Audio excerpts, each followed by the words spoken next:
কাঁচি মেলা শুরু হতে যাচ্ছে আগামী মাসের 14 তারিখ থেকে।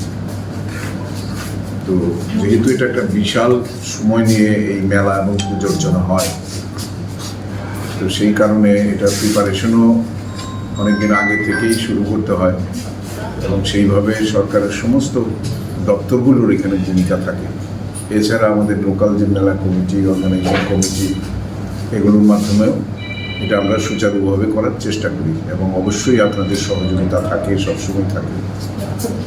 তো এইবারও হবে 14 তারিখ 11:30টায় আমাদের মাননীয় মুখ্যমন্ত্রী প্রফেসর ডক্টর মানিক শাহ মহোদয় এটার শুভ উদ্বোধন করবেন এবং উপস্থিত থাকবেন আমাদের বিশেষ অতিথি হিসাবে মিনিস্টার সুশান্ত চৌধুরী মহোদয়। এবং কনক্লুডিং সেরিমনিটা হবে 20 তারিখে। 20 তারিখ সন্ধ্যার দিকে হবে, টাইমটা এখনও ফিক্স আমরা করিনি। আরেকটা মিটিং আমাদের মেলা কমিটির হবে, তো জেনারেলি 6:30-7টার দিকে সন্ধ্যায় হয়।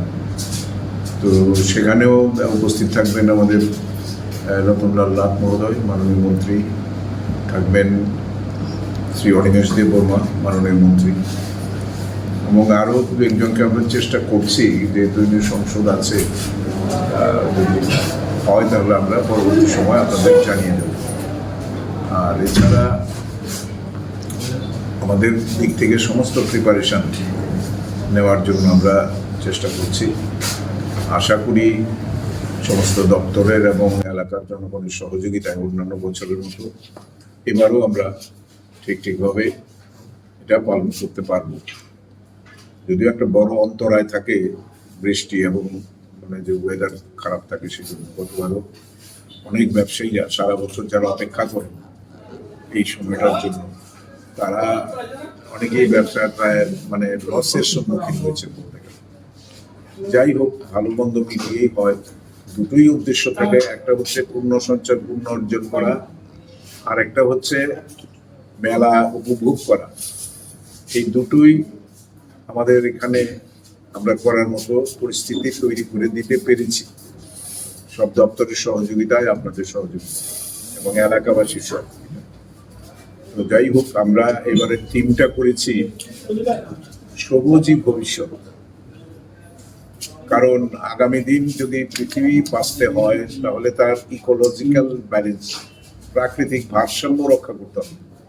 এটা অত্যন্ত প্রাসঙ্গিক একটা থিম আমরা করেছি এবং আমাদের ইচ্ছা আছে, চেষ্টা করছি আমরা 15,000 আমরা গাছের চারা আমরা পুণ্যার্থী এবং দর্শনার্থীদের মধ্যে আমরা বিতরণ করব।